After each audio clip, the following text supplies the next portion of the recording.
Estudo do livro de Tiago, de Jen Wilkin. Semana 9. A fé genuína submete-se à vontade de Deus. Então, bem-vindas à semana 9 deste nosso estudo. Na semana passada vimos que a fé genuína detesta a sabedoria e os maneirismos do mundo. E falámos sobre a diferença entre a sabedoria que vem do alto e a sabedoria que vem do mundo. Vimos também a diferença entre ser amigo de Deus e ser amigo do mundo. Vimos que para sermos amigos de Deus não podemos ser amigos do mundo e vice-versa.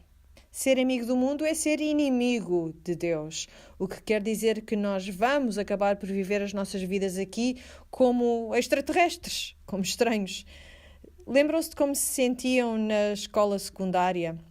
Nos primeiros anos, quando entravam no refeitório, lembram-se desse sentimento de ai, por favor, ninguém olhe para mim, eu só quero misturar-me com o ambiente. Será que fui a única? Então, quando eu andava na escola secundária, entre 81 e 83, misturar-me no refeitório queria dizer que eu tinha um quarto à tigela, ou usava um polo da Ralph Lauren. Aliás, eu não tinha dinheiro para comprar polos da Ralph Lauren, por isso arranjava um daqueles que era parecido, mas não era bem. Ou aquelas calças de ganga que tínhamos que usar todas. Acho que nessa altura eram as calças de ganga da Gloria Vanderbilt. Por isso o que nós todas queríamos era ser iguais umas às outras, para que ninguém reparasse em nós, e que não nos ridicularizasse. E eu acho que às vezes nós assumimos esta mentalidade como cidadãos desta terra. É assim que nós mostramos a nossa amizade para com o mundo. Queremos misturar-nos, não queremos ser escrutinados. Mas a realidade é esta: se nós somos amigos de Deus, não vamos poder misturar-nos. Vamos parecer radicalmente diferentes. Não vamos poder andar com as mesmas calças de ganga que os outros ou com os mesmos cortes de cabelo.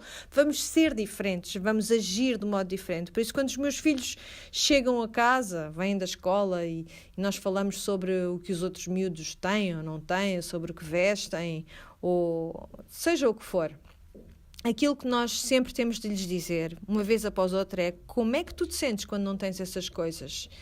E eles dizem sempre: sinto-me diferente, sinto-me estranho, sinto-me desconfortável. E depois nós temos de lhes dizer: isso é um sentimento que eu quero que seja cultivado em ti. Tens de te habituar a sentir-te assim, porque é assim que nós devemos sentir-nos quando somos estranhos à Terra. E se tu parares de sentir assim, se parares de sentir que de facto és um estranho à Terra, isso é um alerta para ti. E esta mensagem é muito dura quando andamos no 7º ano, não é? Mas nenhuma de vós está no 7º ano, pois não? Por isso é suposto nós crescermos em sabedoria, em conhecimento do Senhor e em perceber o que quer dizer o não te encaixares. Quer dizer que estamos a desenvolver uma amizade com o Senhor que faz com que nós voltemos as costas à nossa amizade com o mundo. Por isso, na semana passada, vimos que a fé genuína detesta a sabedoria e os modos do mundo e procura a sabedoria que vem do céu e os modos que vêm do céu. Por isso, esta semana vamos estudar as três maneiras ou os 3 modos. Lembram-se do que estudámos na semana passada, das contendas e do que as originava? Eram a inveja amarga e a ambição egoísta. Lembram-se? Por isso, esta semana vamos estudar 3 manifestações que derivam desses 2 elementos, que são a maledicência, a vanglória e a acumulação. Se vocês forem como eu quando estudei sobre esta matéria, eu senti-me muito culpada. Eu já fui vítima da maledicência e já disse mal dos outros. Por isso é um tema muito sensível para mim. Houve momentos na minha vida em que eu fui objeto da maledicência, dos boatos, e é claro que o que nós queremos fazer é defendermos-nos quando isso acontece, não é? E já vamos falar mais disto daqui a pouco. E depois a vanglória ou a gabarulice. Isto atingiu-me mesmo em cheio. E por fim, a acumulação. Quer dizer, por favor. Acho que preciso de um descanso. Não podemos parar de falar sobre este assunto? Eu comecei a pensar nas coisas estúpidas que eu tenho tendência em acumular. Por exemplo, lacas ou papel de alumínio.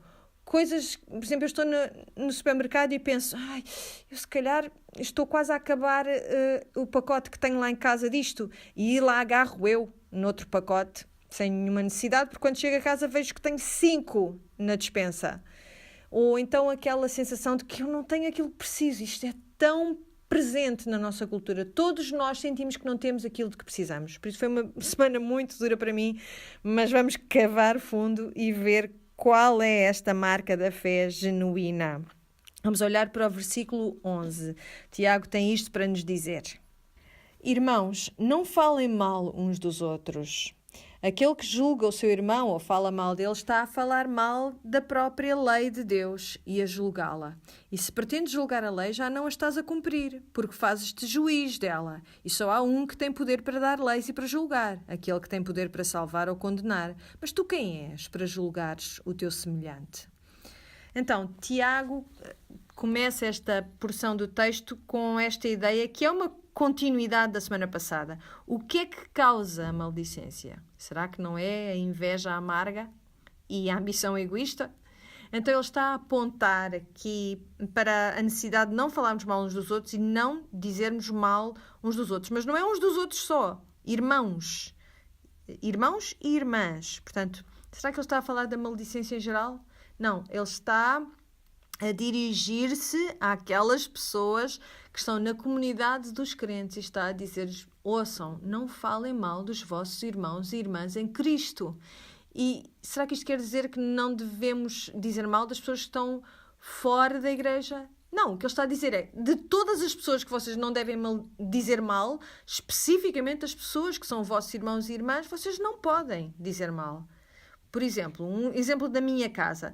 Se os meus filhos estão a discutir uns com os outros, se eles não conseguem ser gentis uns para com os outros, para alguém que dorme no beliche acima de mim, como é que eu posso ser gentil para estranhos ou para pessoas que estão fora da minha casa?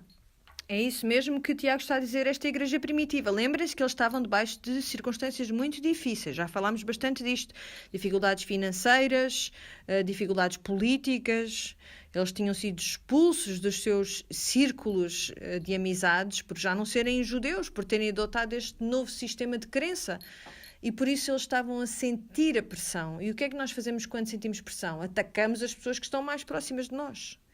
E por isso, quando Tiago fala da maldicência, ele fala da maldicência dentro do corpo dos crentes. Qual é a diferença entre dizermos mal de alguém e trazermos acusação para com esta pessoa? O que é que nós fazemos quando dizemos mal? Estamos a criar uma falsidade. Por isso, uma coisa é dizer este ou aquele fez algo contra mim e dizer a verdade. Outra coisa é dizer nem podes imaginar o que este ou aquele fez. E começarmos a criar uma situação fictícia. E se alguém disser alguma coisa de mal acerca de nós, uma maldicência, vocês acham que essas pessoas têm noção de que aquilo que estão a dizer é falso? Eu penso que normalmente não têm essa noção. Muitas vezes creem que a maior parte daquilo que estão a dizer é verdade, mas para conseguirem provar o seu ponto de vista, para se tornarem mais convincentes, entram na falsidade para darem ênfase àquilo que estão a dizer. Então, a maldicência apoia-se em duas coisas. Primeiro que tudo, num ouvinte que esteja disposto a ouvir. Por isso, se queremos eliminar a maldicência no corpo dos crentes, uma das melhores coisas que nós podemos fazer é não dar um ouvido a alguém que quer apenas falar mal de outra pessoa. Essa é a primeira coisa que nós podemos fazer, porque o maldizente precisa de um ouvinte que esteja disposto. E porquê é que nós dizemos mal de uma pessoa? Normalmente é porque nós acreditamos que essa pessoa nos ofendeu, nos magoou de algum modo. Por isso, pensem nas vezes que foram vocês a dizer mal. Alguém magoou os vossos sentimentos ou feriu-vos de algum modo. Como é que vocês fazem para se sentirem melhor em relação a isso? Dá vontade de fazer troça dessa pessoa, não é? Fazer troça dessas pessoas e procuramos gente que esteja disposta a escutar as nossas piadas e a nossa maldicência acerca daquela pessoa e possam tomar o vosso partido. Isso faz-nos sentir melhor, pelo menos a curto prazo. Por isso começamos a reunir tropas, procuramos pessoas a quem possamos contar a nossa história, porque um maldizente apoia-se em pessoas que estão dispostas a ouvir apenas o seu lado da história. Alguma vez vos aconteceu alguém vir ter convosco e começar a falar de problemas conjugais que estão a ter? Uma mulher, por exemplo, que esteja a falar do marido e começa a discorrer quanto às coisas más que aquele marido faz. E quando essa conversa acaba e vocês vão para casa, a tendência é o quê? É dizermos ao nosso marido: não consigo sequer imaginar como é que esta mulher aguenta estar casada com ele. Não imaginas as coisas que este homem está a fazer. E depois o que é que acontece? O marido dela telefona ao teu marido e diz: olha, podemos ir tomar um café? E o teu marido volta para casa e diz: olha, sabes que afinal essa história que a tua amiga contou é capaz de não ser a história toda. Isto já vos aconteceu, não? Porque o que é que nós sabemos que é verdade? Há sempre dois lados de uma história, duas faces da moeda. Mas um maldizente conta sempre com a tua impossibilidade de facto, poderes ouvir o outro lado da história. Por isso eles vão tentar separar-te, afastar-te de outras pessoas que te possam dar mais informação sobre aquilo que de facto aconteceu, porque eles querem elevar-se a si mesmos, fazendo com que outra pessoa seja humilhada. Isto é, uma inveja amarga e uma ambição egoísta que se estão a manifestar de novo. Este é um modo de nos autoelevarmos, tornarmos mais importantes do que outra pessoa, subjugando essa pessoa. E o maldicente apoia-se nesta possibilidade de separar alguém da verdade e de lhe contar apenas o seu lado. Por isso, quando alguém vier ter contigo e perceberes que essa pessoa quer contar alguma coisa sobre outra pessoa, antes de te juntares ao grupo, lembra-te que provavelmente há mais pormenores dessa história que não estás a ouvir. Eu acho que é muito fácil para nós, hoje em dia, com as redes sociais, percebermos como os nossos irmãos e irmãs, qualquer um de nós, pode ser vítima desta maldicência diariamente. Por isso, por favor, não te juntes à pandilha. Quando começares a ouvir que um pastor ou um líder religioso está a ser atacado na internet e não conheceres essa pessoa e não conheceres nenhuma das pessoas envolvidas, sê muito cuidadosa. Não dês a tua opinião, porque é muito fácil nós resvalarmos para a maldicência, porque só estamos a ouvir uma parte da história. E é disso que Tiago fala. Ele avança a partir desta ideia da maldicência para a ideia da justiça, porque ele diz que quem está a falar do seu mal, do seu irmão ou irmã, está a falar mal da própria lei de Deus e a julgá-la. Porque debaixo da lei que Jesus Cristo cumpriu, os nossos irmãos e irmãs foram declarados inocentes por causa da obra cumprida de Cristo. Por isso, quando nós nos sentamos a julgá-los ou pedimos a outros que os julguem, nós estamos a negar a eficácia da crucificação. Por isso, qual é a diferença? Mas qual é a diferença entre julgarmos acertadamente e julgarmos mal? Já perguntei isto. Qual é a diferença entre trazeres uma acusação contra alguém que é verdadeira e falares mal de uma pessoa? Por isso há uma questão que é a questão da verdade aqui, claro, mas também a questão do motivo. Porque quando Jesus diz no Sermão do Monte, uma passagem muito semelhante sobre aquele homem que tem uma trave no olho e está a apontar o cisco no olho do irmão, o que nós temos de compreender é que ele não está a dizer que nunca podemos discernir quem é que está em pecado e quem é que não está em pecado. O que Jesus diz é: examina os teus motivos. Porque nós estamos sempre a dizer: não julgues para não ser julgado. Não olhes para mim e não me estejas a dizer que eu estou a fazer alguma coisa mal, porque tu não sabes nada sobre mim. Mas às vezes nós sabemos mesmo quando alguém está a fazer alguma coisa de mal. E como um irmão, um crente, nós temos que abordar uma pessoa em relação ao seu pecado, em amor.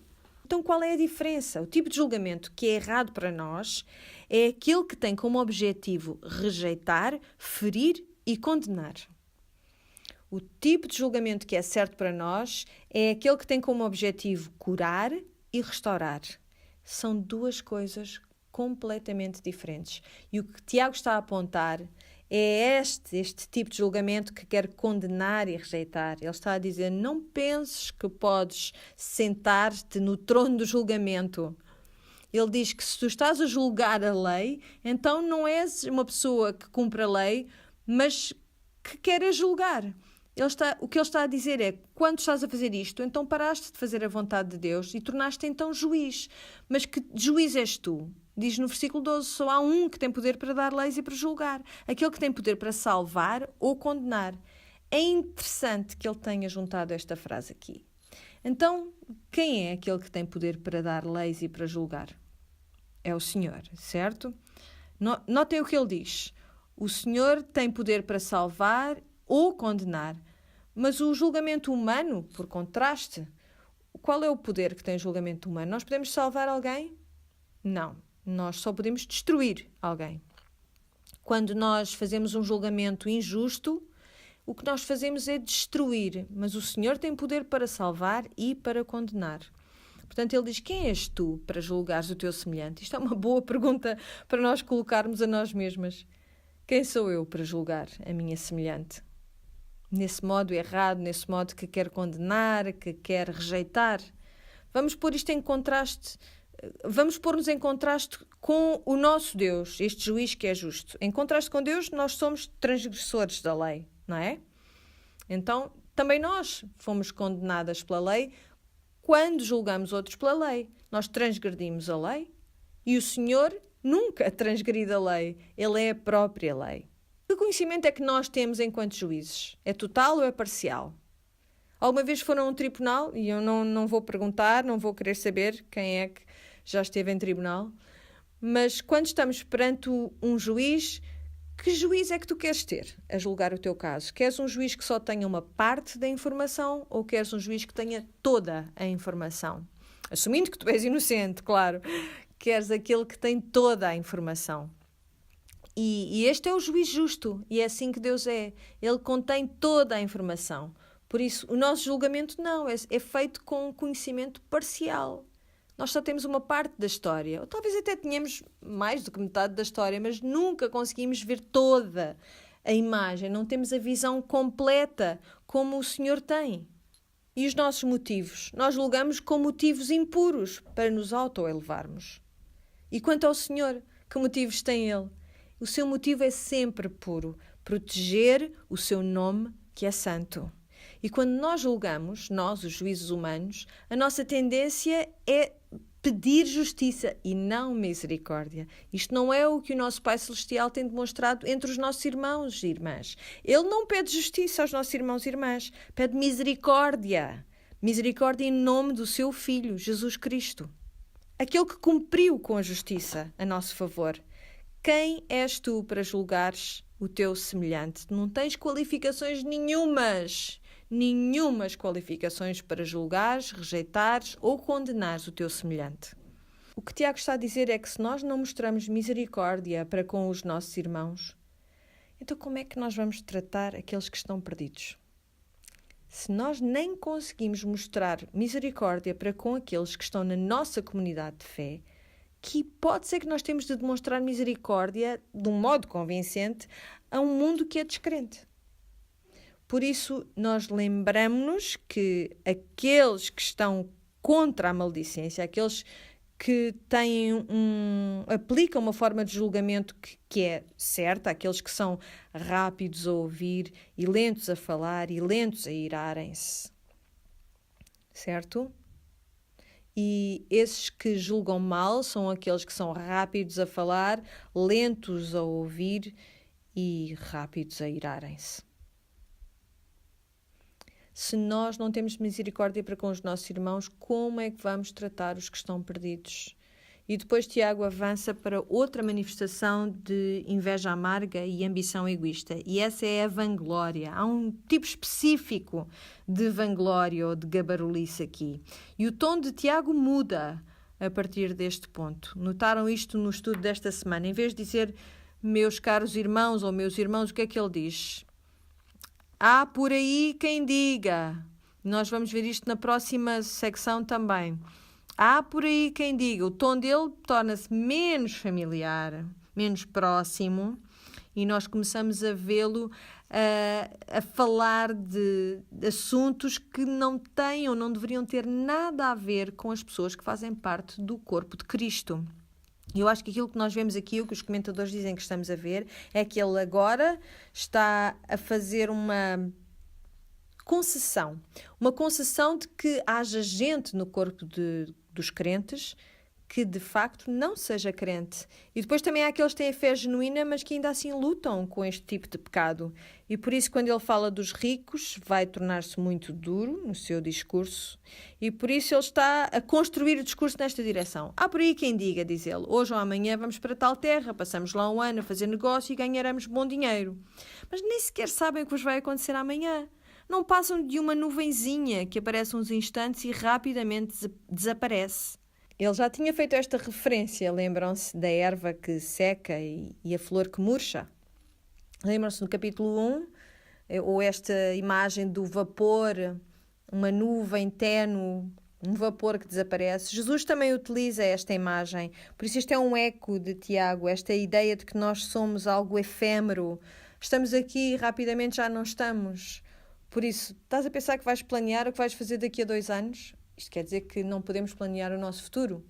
Não, devemos ter sabedoria, devemos ser aquelas pessoas que pensam sabiamente sobre como usar os nossos recursos, por exemplo, sobre como usar o nosso tempo. Então, de que atitude é que ele está a falar e a criticar? Ele está a falar daquela atitude de autodeterminação e autossuficiência que diz, eu vou fazer estes planos e vou alinhar isto tudo assim, depois aqui vou por ali e eu penso que sei tudo o que vou fazer e por isso tudo me vai correr bem porque tenho tudo planeado. Eu lembro-me de ir a uma entrevista para um emprego e em todas as entrevistas de emprego eles perguntam onde é que nós nos vemos daqui a 6 meses? Que planos é que nós temos para daqui a 6 meses? Ou daqui a 5 anos? Ou daqui a 10 anos? E o que é que eles querem que tu digas? Eles querem que tu comeces a falar de uns objetivos que mostrem que tu tens objetivos de vida, não é? E que sabes para onde vais. Eu lembro-me de estar numa entrevista de emprego e dizer... se me tivesse perguntado há 5 anos onde eu estaria agora, eu não teria conseguido responder esta pergunta. Por isso, como é que é suposto eu dizer-vos onde é que vou estar daqui a 5 anos? Foi uma resposta honesta, foi uma resposta certa, mas eu não fiquei com o emprego. Nós não sabemos o amanhã, sequer, não conhecemos o amanhã. Isso quer dizer...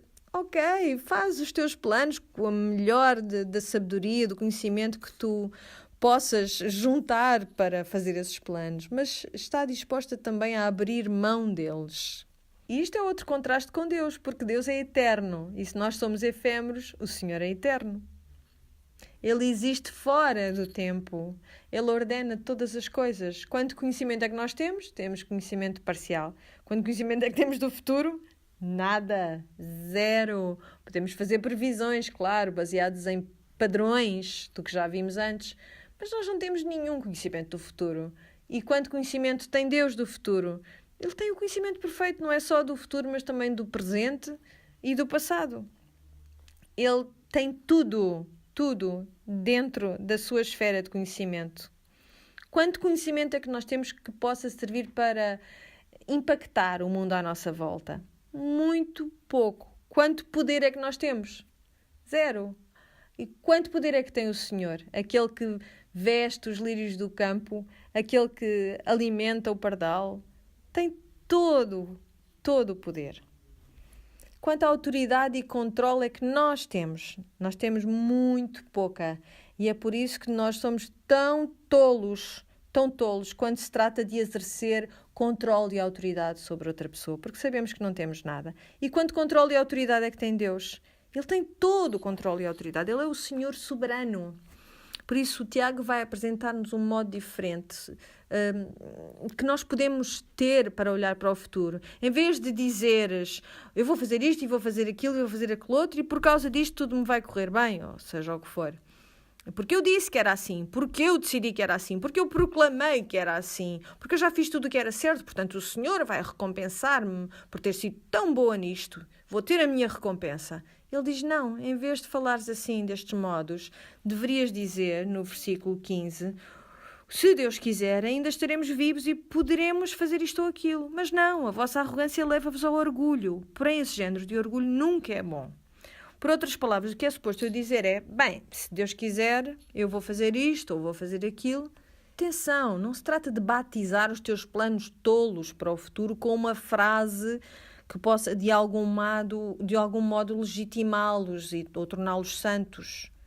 Mas nós fazemos isto, não fazemos?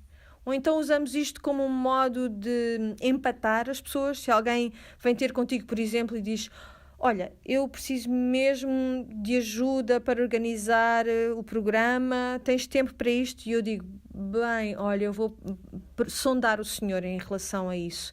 Eu não sei muito bem se o Senhor vai permitir, se Ele me vai pôr nessa direção, eu tenho que procurar a sua vontade para isso. Ou então alguém vem ter contigo e diz, mas então diz-me que não queres fazer. Por exemplo, se eu convidar alguém para almoçar e essa pessoa disser, eu tenho que orar sobre isso. Isso faz algum sentido? Não. Puxa lá da agenda e vamos marcar esse almoço. Lembram-se da sabedoria que é mostrada pelo rei Salomão? Nós não temos de ter todos os factos. Precisamos apenas de aplicar os factos que nós conhecemos e tomar uma decisão com base nisso. Por isso basta olhar para a agenda e ver se temos ou se não temos tempo e sermos honestas quando alguém nos convida para almoçar. Precisamos de procurar a vontade de Deus para um almoço. Adoramos pôr as coisas nesses termos porque faz com que pareça que nós somos santas e também nos dá para ir empatando aquela pessoa se não estamos muito interessadas em ir almoçar.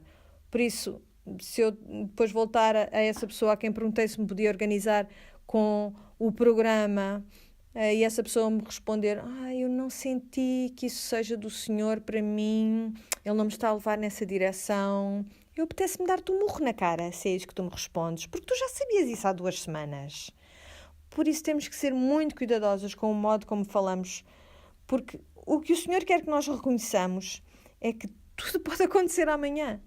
O telefone pode tocar e podes receber notícias horríveis, mas se eu conseguir, eu vou fazer aquilo que é correto, aquilo que é bom. Mas nós estamos consumidas com esta ideia do que é a vontade de Deus para mim, ou para isto, será que eu faço parte disto ou não? Pensamos que há um código secreto que nós temos que descodificar, que emprego é que devemos aceitar, ou que carro é que devemos conduzir, ou que homem é que devemos desposar. E eu tenho que te dizer que a Escritura não está muda em relação à vontade de Deus para a tua vida. Tens noção disto?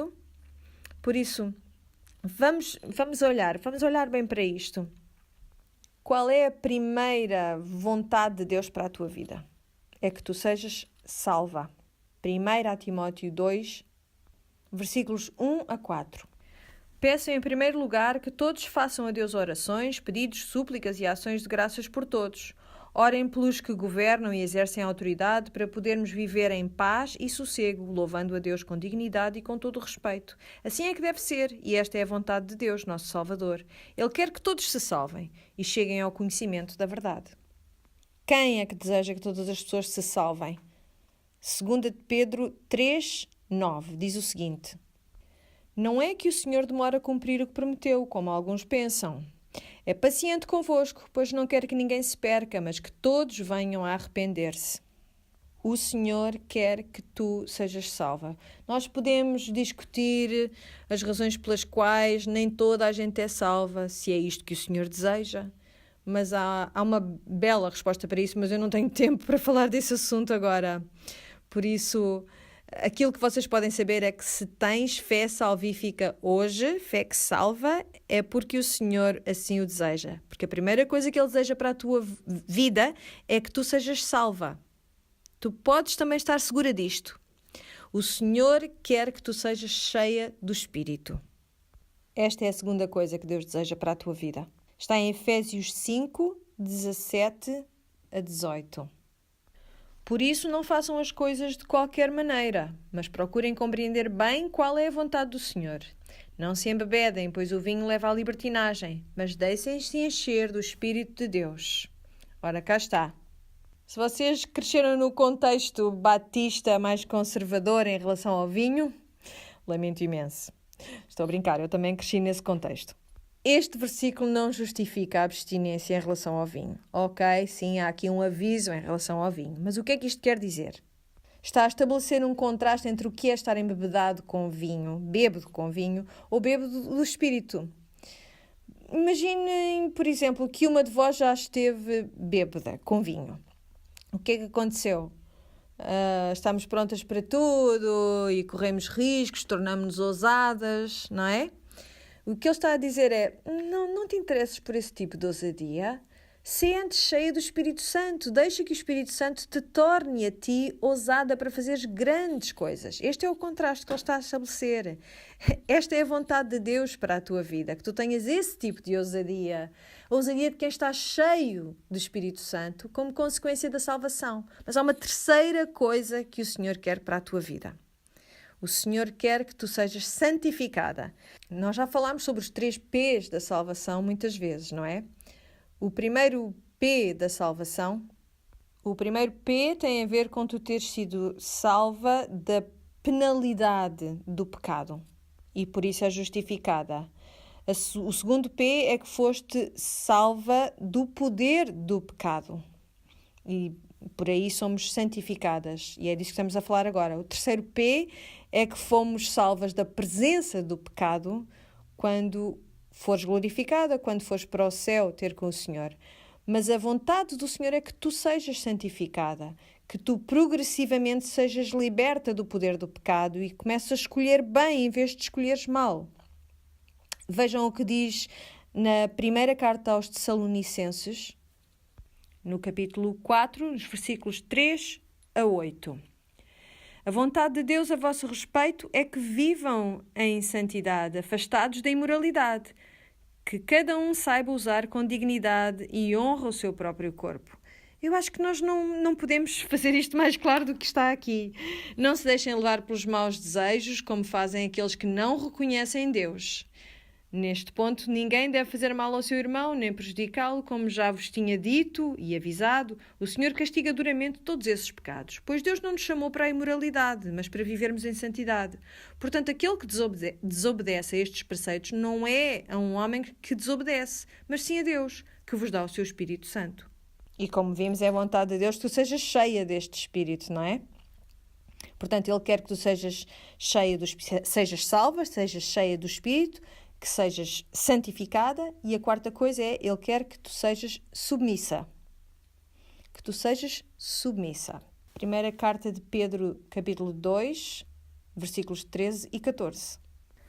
Por causa do Senhor, obedeçam a toda a autoridade humana, ao rei, por ser a maior autoridade, aos governadores, escolhidos por ele para castigarem os criminosos e louvarem os que fazem o bem, pois Deus quer que pratiquem o bem, para assim fazerem calar os ignorantes e insensatos. O Senhor quer que tu te submetas às autoridades que Ele estabeleceu sobre ti, não porque tu confias nessas autoridades, mas porque tu confias no Senhor que as estabeleceu superiores a ti. É por isso que quando nós temos uma eleição presidencial e o teu candidato não ganha as eleições, não te deves passar nem fazer figuras tristes, porque o Senhor é que ordena estas coisas. Está tudo bem, respira fundo. É a vontade do Senhor que tu sejas submissa às autoridades. Também é a vontade do Senhor, a quinta vontade, que tu sofras. Primeira carta de Pedro 3,17. É melhor sofrer por fazer o bem, se tal for a vontade de Deus, do que por fazer o mal. Filipenses 1:29. Pois Deus vos concedeu o privilégio não só de crer em Cristo, mas também de sofrer por Ele. Foi-te dado esse privilégio, foi-te concedido esse privilégio. Pelo bem de Cristo, que não só creias nele, mas que também sofras por Ele. Tiago tornou isto muito claro para nós já, não tornou? Quando disse que vêm tribulações e contem-nos como alegrias, porque eles estão a aproximar-te da maturidade. Vocês apercebem-se que isto é a vontade do Senhor? É a vontade do Senhor que tu sofras. E isto desafia tantos dos ensinamentos que temos ouvido na televisão e no rádio hoje em dia.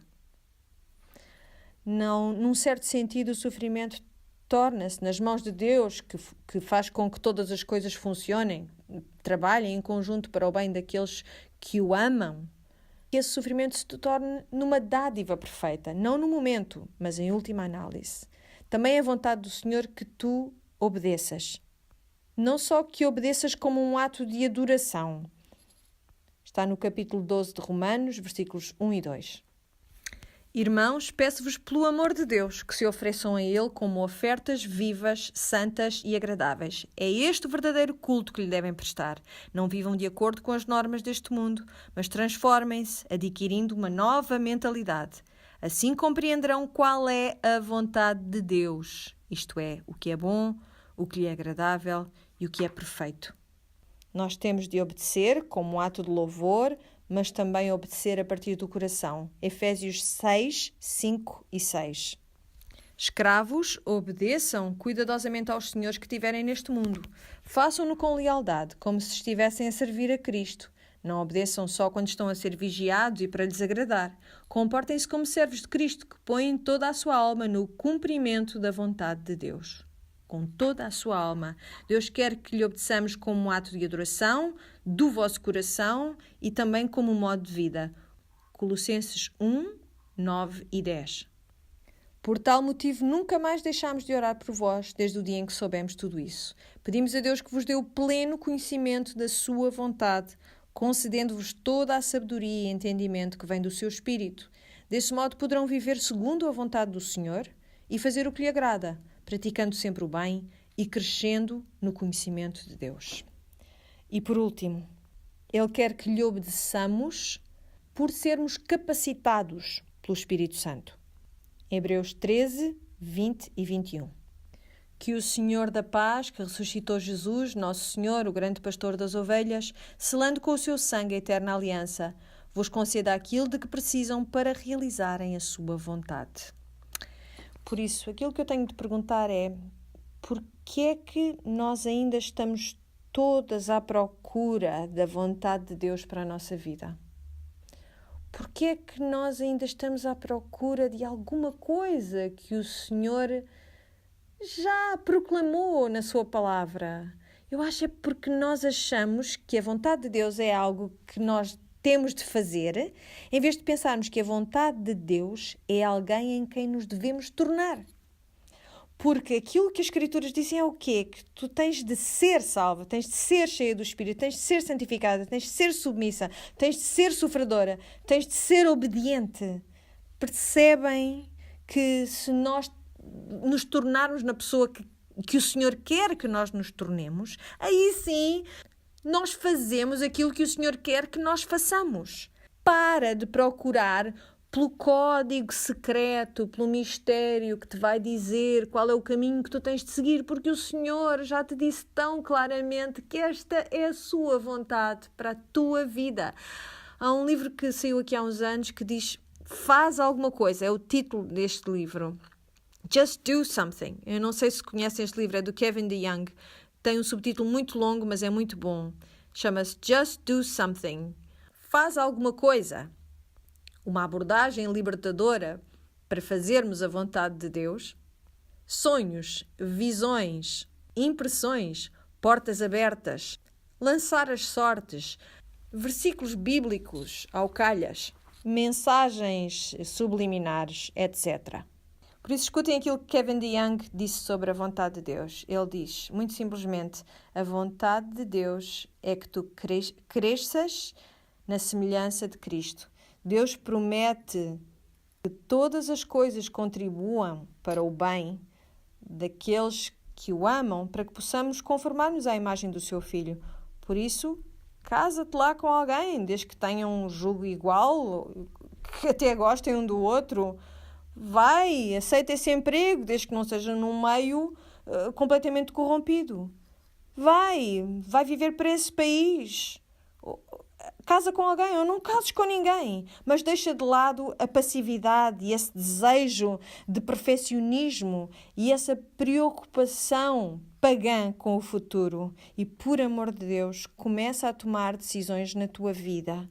Não esperes pela mensagem subliminar. Se estás a buscar primeiro o reino de Deus, e a sua justiça, tu estarás a fazer a vontade de Deus. Por isso, vai e faz alguma coisa. Quão libertador é isto? Quão libertador é acreditar que se eu for aquilo que o Senhor, a pessoa que o Senhor quer que eu seja, então Ele vai mudar os meus desejos, Ele vai me fazer escolher bem. Por isso, quando nós falamos das coisas que pretendemos fazer no futuro, nós não precisamos de procurar um código qualquer para que as coisas funcionem como nós queremos. O que nós temos de fazer é submetermos à vontade de Deus. E a vontade de Deus é que nós não nos agarremos demasiado ao nosso plano para o futuro. Ele é um Deus soberano. Nós não podemos usar esta frase, se Deus quiser, de um modo legalista. Não é isso que é. É uma admissão de que Deus é soberano e eu não sou. E tanto quanto eu puder, eu vou exercitar esta sabedoria que é de Deus e confiar o meu futuro nas suas mãos. Mas Tiago não acabou por aqui. Ele diz isto no versículo 5. Desculpem, no capítulo 5, no versículo 1. Aos ricos eu digo, chorem em altos brados pelas desgraças que vos vão acontecer. Ok? Isto é nota alta em que Tiago escolhe terminar. Que nós não podemos terminar sempre os estudos bíblicos com a paz seja convosco e coisas desse género. Esta noite não vai dar para terminar assim. A vossa riqueza está podre e as vossas roupas estão ruídas pela traça. O vosso ouro e a vossa prata desfazem-se. Isso há de ser a prova do vosso engano e há de ser como fogo que devora a vossa carne, pois amontoaram riquezas nos últimos dias. Não pagaram o salário aos trabalhadores que ceifavam as vossas searas? O seu salário roubado protesta contra vós, e os gritos dos ceifeiros já chegaram aos ouvidos de Deus Todo-Poderoso. Passaram a vida no luxo e nos prazeres. O que fizeram foi engordar, como animais para o dia da matança. Condenaram e mataram o justo, que não é capaz de vos resistir. Por isso agora Tiago está a apontar as armas para os ricos. Porquê? Porque odiamos os ricos? Não. Ele está a nomear, a invocar estas pessoas que estão a usar as suas posses de um certo modo. E de que modo? De um modo tal que eles são assambarcadores, são acumuladores. O que é que eles estão a fazer? Estão a tentar gozar o melhor da vida agora. Estão a tentar ter o céu na terra. Por que esperar se eu posso ter tudo agora? Por isso Tiago diz, então vamos lá, o mesmo tom com que ele estava na porção anterior, já não é meus irmãos, minhas irmãs. Aos ricos eu digo, chorem altos brados pelas desgraças que vos vão acontecer. Ele não diz que se calhar vos vão acontecer. Ele diz que vos vão acontecer. É esta a certeza que Tiago tem. As desgraças vão-vos acontecer. A vossa riqueza está podre e as vossas roupas estão ruídas pela traça. Já vos aconteceu isto? Na vossa despensa, por exemplo, não vos aconteceu alguma coisa ter apodrecido? Não digam que fui a única. Especialmente acontece-me com a farinha. Quando olho para a farinha vejo que há uns bichinhos a viverem lá dentro. Porquê é que isto acontece? Na minha casa eu tenho 3 tipos diferentes de farinhas que eu tenho na despensa. Tenho, só porque gosto de fazer bolos. Por isso tenho tipos diferentes de farinhas. E a questão é que eu tenho tantas farinhas que se eu não as usar o suficiente, elas vão começar a apodrecer. Ou então, se calhar, é a fruta que compras a mais e que fica na fruteira a apodrecer. Sabem como é, não sabem? Nós atiramos toneladas de comida na nossa sociedade. Por isso nós conseguimos perfeitamente identificar-nos com o aviso que está a ser deixado aqui. Porque o único modo que nós podemos compreender que a comida possa apodrecer, se nós precisamos dela para comer, para viver todos os dias, é se comprarmos a mais.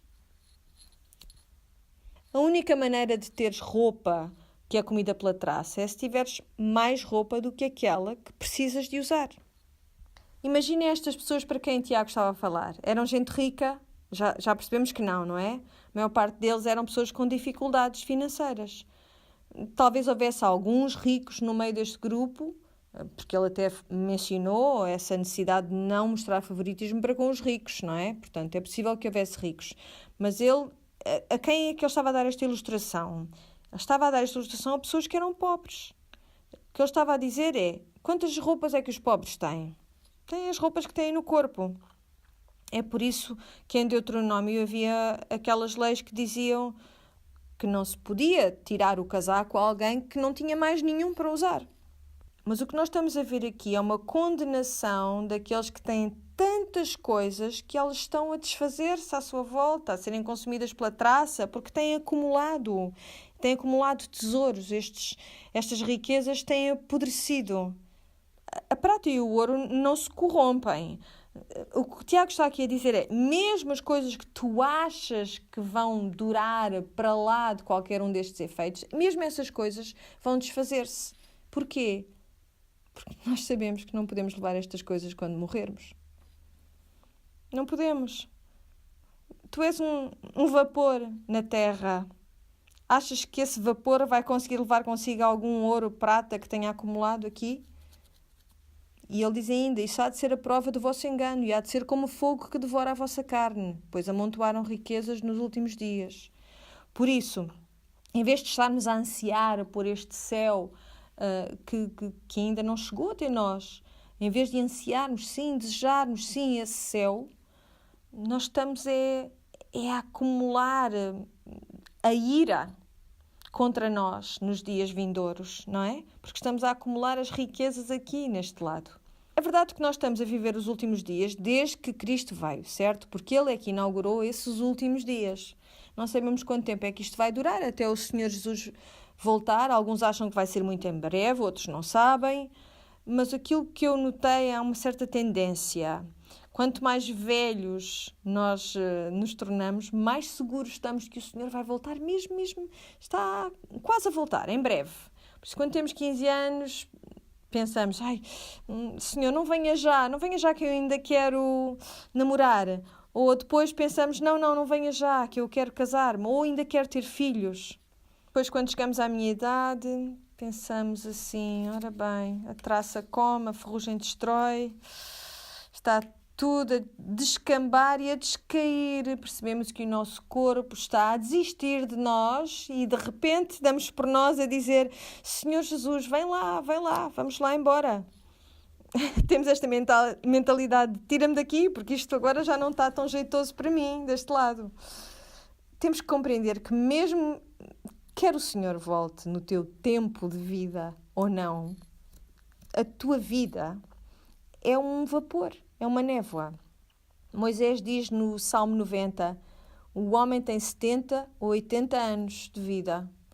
E é isto que nós podemos saber com certeza. Nós estamos todos a viver nos últimos dias, porque ninguém nesta sala que me está a ouvir vai estar vivo daqui a 70 ou 80 anos. E vamos todos ser confrontados com o Senhor, todos vamos chegar a estar face a face com Ele. Por isso, como é que nós devemos viver? Com o conhecimento de que o seu regresso está iminente para nós, que Ele venha nas nuvens, ou que nós vamos ter com Ele por termos morrido já. E Tiago diz, não pagaram o salário aos trabalhadores que ceifavam as vossas searas. O seu salário roubado protesta contra vós e os gritos dos ceifeiros já chegaram aos ouvidos de Deus Todo-Poderoso. Ele descreve aqui alguém que é tão egoísta e tão descuidado com as suas posses que ele não crê, de facto, que o Senhor vê. Ele não crê que o Senhor ouve e que pode continuar a defraudar todos aqueles que não têm nada. E Tiago diz, não pensem nisto, não pensem assim. Jeová Tsebaiot, o Senhor dos Exércitos, Ele sabe o que tu fizeste. Ele diz, tu viveste na terra no meio do luxo e da indulgência, da autoindulgência. Ele diz, passaram a vida no luxo e nos prazeres. O que fizeram foi engordar como animais para o dia da matança. Isto é um versículo que arrepia. Algumas traduções dizem engordaram o vosso coração para o dia da matança. Nós já dissemos algumas vezes que o coração é o trono da vontade. Quer dizer que é aí que estão os teus desejos. Lembram-se como Tiago fala de o que é que nos arrastava para o pecado? Os nossos desejos maus, as nossas concupiscências. E ele diz, tu engordaste o teu coração, tu alimentaste os teus desejos para o dia da matança. Já alguma vez visitaram uma quinta com animais para abate? A única coisa que aqueles bichos têm de fazer é comer, comer, comer, comer, para engordarem para o dia do abate. Eu não sei se aqueles bichos têm alguma noção daquilo que lhes vai acontecer, não sei se pensam que estão a treinar para alguma maratona ou se acham que estão num belo restaurante buffet, mas o que eu sei é qual é o seu destino. Não é puxarem nenhum arado, não é fazerem parte de nenhum espetáculo, mas é serem abatidos. E por isso Tiago usa esta imagem do coração que está gordo para o dia da matança. Nós agarramos-nos aos confortos, a estes padrões que consomem, os padrões deste mundo. Não percebes que és uma névoa, que és um vapor? Não, tu pensas que o Senhor dos Exércitos não vê aquilo que tu estás a fazer? Engordaste o teu coração para o dia da matança. Condenaram e mataram o justo, que não é capaz de vos resistir. Há uma refeição muito melhor à nossa espera, um banquete muito melhor. Uma que está referida no livro de João, capítulo 6. A partir do versículo 51, são palavras de Jesus. Eu sou o pão vivo que veio do céu. Quem comer deste pão viverá para sempre. Mais ainda, o pão que eu hei de dar é o meu corpo, oferecido para que o mundo tenha vida. Então os judeus puseram-se a discutir entre si. Como é que ele nos pode dar a comer o seu corpo? Jesus esclareceu-os. Fiquem sabendo que se não comerem o corpo do Filho do Homem e não beberem o seu sangue, não terão parte na vida. Aquele que come o meu corpo e bebe o meu sangue tem vida eterna.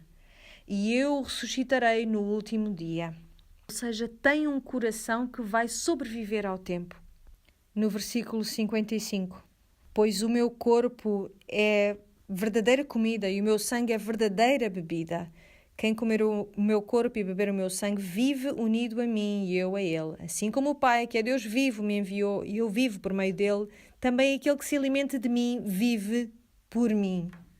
Este é, portanto, o pão que veio do céu. Não é como aquele que os nossos antepassados comeram, pois eles morreram. Quem comer deste pão vive para sempre. Do que é que nós estamos a falar aqui? O que é que quer dizer comer do corpo e beber do sangue de Jesus? Isto faz um bocado de confusão se nós não percebermos que isto é figurativo. O que ele está a dizer é aquele que assumir o meu caráter, aquele que assimilar, aquele que internalizar e identificar comigo, com o meu sofrimento. É esse que vai crescer e vai engordar com os prazeres do mundo vindouro, que vai armazenar tesouros no céu, como o Senhor pede no Sermão do Monte. É esse. E nós temos de ser recordadas disto. Nós temos de nos lembrar que nós temos de nos identificar com Ele nos seus sofrimentos. E temos de ter fome e sede de justiça. É que nós temos muitas igrejas a escutarem-nos neste podcast. Há muitos backgrounds diferentes em termos de cultura religiosa, mas há algo que todos nós partilhamos, que é essa refeição, essa mesa. Alguns de vós vêm todas as semanas, alguns de vós vêm de 3 em 3 meses, mas todos vós vão a essa mesa da ceia, em que aceitam este convite de Jesus e dizem: Senhor, sim, eu vou comer do teu corpo e beber do teu sangue. E através desta metáfora, Senhor, eu identifico-me contigo. Eu mudo os meus desejos conforme me alimento do pão que vem do céu. Porquê é que a igreja diz faz isto e faz aquilo e faz aquilo outro? Porquê é que o Senhor Jesus diz faz isto em memória de mim? Porque nós nos esquecemos com tanta facilidade. Nós estamos tão consumidas com a necessidade de comprarmos papel de alumínio em quantidade suficiente, ou laca, ou o que quer que seja.